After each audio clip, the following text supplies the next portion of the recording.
GM Sandy Alderson just broke some big news on a conference call moments ago. The Mets are going to call up Amed Rosario, and he'll make his big league debut tomorrow in Colorado. So with that, who better to talk to than the man himself, Sandy Alderson. Sandy, thank you so much for joining us. Happy to be here, guys. Thrilled to have you. So, Sandy, why was this the time for Rosario's promotion? I think there were a couple of prime reasons. One was that we wanted to get through the trade deadline and see how our roster shaped up after that time, and then secondly, as we got into August and September, give Amed a little playing time beyond just a September call-up. So. Really, for the last several weeks, we had our eye on August 1 as a possible call-up date. What I've said in the past is that a promotion is a combination of both how a player is performing as well as the circumstances at the major league level. And in our case, although it doesn't appear to have a great connection, the fact that we moved Lucas Duda gave us a little more flexibility in the infield that allows Neil Walker and some others to play there. So I think we've moved some other middle infielders around, with Cabrera playing third, and I think Jose maybe moving to second for some work as well. So it gave us a little chance to get everybody repositioned and also through the trade deadline. Sandy, everyone loves prospects. Certainly baseball fans, Met fans have been clamoring for Rosario now for weeks. How important, though, is it for an executive of yourself to make sure that said prospect, in this instance Rosario, is ready to take advantage of the opportunity and is all set, ready to flourish on the major league level when he gets called up? No, it's an important point to make that everybody does love prospects. We love prospects. We love the idea of prospects. We love the mythology that surrounds them when they're at Binghamton or Las Vegas. But they have to be ready to convert that mythical ability into something in reality. And fans can be tough critics. They're knowledgeable and are quick to make judgments on first impressions. So the guy has to be ready. Rosario's going to play 3 games in Colorado, and we think he'll be ready to come back here to Citi Field. But again, this was when we thought that the situation at the major league level would fit with his performance, and this would be about the time that we would see him.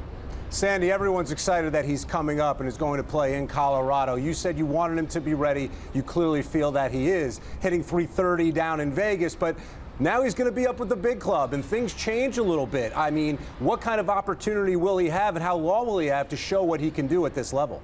No, he's going to play. We wouldn't bring him up to play him on a part-time basis. So, will he play every single day? Probably not. Keep in mind that players like Rosario have never really played 162 games. Most minor league seasons end about the 1st of September, so you're talking about, appreciable number of additional games. Also, Rosario was playing virtually every day in Las Vegas. In fact, I think he was in the top 4 or 5 players games played in the Pacific Coast League, and that's at Vegas, in the desert, in the heat, and on hard surfaces. So he'll get a day off from time to time, but we're bringing him up to play. Sandy, you made a big move earlier in the day, trading Addison Reed, who's been really good for you, to the Red Sox for 3 pitching prospects in Bautista, in Steven Nagosic, and also for Jamie Callahan. What was the market for Addison Reed, and are you happy with the 3 22-year-olds that you got back? Well, the market was, up and down. Been commenting to others that, several years ago at this time, we traded Carlos Beltran to San Francisco for really their top prospect in Zach Wheeler. That's really not happening these days with respect to trade deadlines, unless you're talking about a significant, starting pitcher, for example. Very few position players were traded. So the market was a little difficult to figure out, but, we stuck with it. There were lots of teams that were interested, but only a handful that really engaged with us. And, over the last 24 hours, it became clear that, he may end up with the Red Sox. And so we're happy with the 3 players that we got, they're all big arm, power right-handers. One at AAA, the other two from the Red Sox at single A, and when we put them together with Drew Smith, who's now at AA, we really think that we've replenished the pitching side of our development system, and that we have a number of candidates for the bullpen for next year. Now, Sandy, going into this, as you just mentioned, you've loaded up on power arms at this trade deadline. Was that what you saw out there being the best type of acquisition? I'm sure you wanted things all over the board, but the power arms in the bullpen seem to be a primary focus for you. Well, we've known that the bullpen was going to have to be a focus going into 2018, and I think that's why we focused in this Boston deal on power arms. I think is why we were willing to take a similar pitcher from Tampa Bay, and I think it's why we went out and acquired A.J. Ramos. We knew that the bullpen needed to improve. We think the starting pitching is going to improve just by virtue of good health. But the bullpen, particularly with the departure of Addison Reed and possibly one or two other free agents, was going to have to improve, and this was a strong effort to try and address that problem. So, Sandy, you were able to deal Reed to the Red Sox, but you didn't trade Jay Bruce or Curtis Granderson or Asdrubal Cabrera. Was there just not a great market this year for offensive players? Yeah, I think that's right. I think that really it was not a reflection on any of those players. It was more a reflection of the market. And if you do go back and look at all of the players that were traded, the vast majority, I think, were pitchers. Most of the contenders felt pretty good about their starting lineups. So, again, it wasn't, I don't think, as much a reflection on the value or lack of value of position players, Mets position players. I think it was just the market generally. Sandy, why do you think that's the case? I mean, is it a case where teams were just very comfortable with their offense? I mean, power numbers, are up across the sport. Why do you think there was not that great market? And not just for you, J.D. Martinez was really the only big bat that got traded. Yeah, and if you look at the J.D. Martinez trade, you'd probably say, gee, I would have expected perhaps the Tigers to get more. But, I talked to the Tigers about that.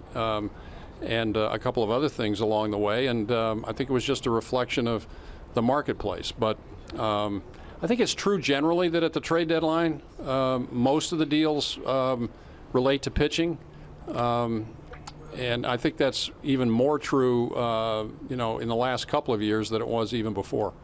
Sandy, you still have the waiver trade deadline August 31st. What's the likelihood? I know everything can change, the marketplace can change, but that you're aggressive over the course of, the next 30, 31 days, and some of these players do move? Well, look, I think it's a question of the market and what clubs have need. And, so most of our players will go through waivers just because that's true of all players across the board in the major leagues when it comes to August. We'll see what interest exists. If our players get through waivers and somebody has an injury or wants to fill a hole at the end of August, we're certainly we'll be in a position to at least consider all of that. If you think back to the last couple of years, we've made some pretty good acquisitions during the course of August. We got Addison Reed originally from Arizona in August. We picked up Fernando Salas last year, pitched well for us last year. We got him in August. So things do happen after the waiver deadline. Sandy, you mentioned moving a couple infielders around with Rosario coming up. What's the latest on Dom Smith? When might we see him up with the big club? Yeah, Dom's played very well, and we made sure that today when Pedro Lopez, the Las Vegas manager, talked to Rosario, that he also talked to Dom and made sure Dom knew that his time would come and it wouldn't be too far off, and continue to play well and be patient. And again, it's a matter of making sure that all of the pieces fit in a way that is conducive to the roster that we have. Sandy, lastly, if you look back on the last 2 years and what's gone on here with your organization, what do you take from it? Is there anything that you look back over the last 24 months here in the way that you're going to shape this team, the Mets, for 2018? I really haven't thought about it that way. you know, the last 24 months or the last 12 months. You know, I think that, you know, the way things ended in 2016, we were reasonably happy with the way the team rebounded in the middle of the year and made the playoffs. We've been disappointed this year, of course, and that's caused us to kind of rethink everything that we've been doing and, you know, where we're headed in 2018. But I think after the trade deadline and things sort themselves out, we'll have kind of a clearer picture of where we're, what we want to emphasize in 2018. But I think, you know, to this point, we've made it clear that we want to be competitive in 2018. We've started to address the bullpen situation.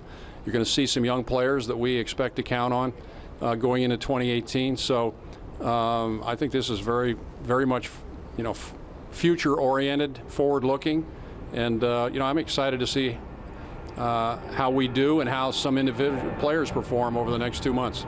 Sandy, thank you so much for joining us. Big day today for the Mets. Even bigger day tomorrow with Rosario out in Colorado. We really appreciate you taking the time. All right, take care, guys. Take care. Sandy Alderson.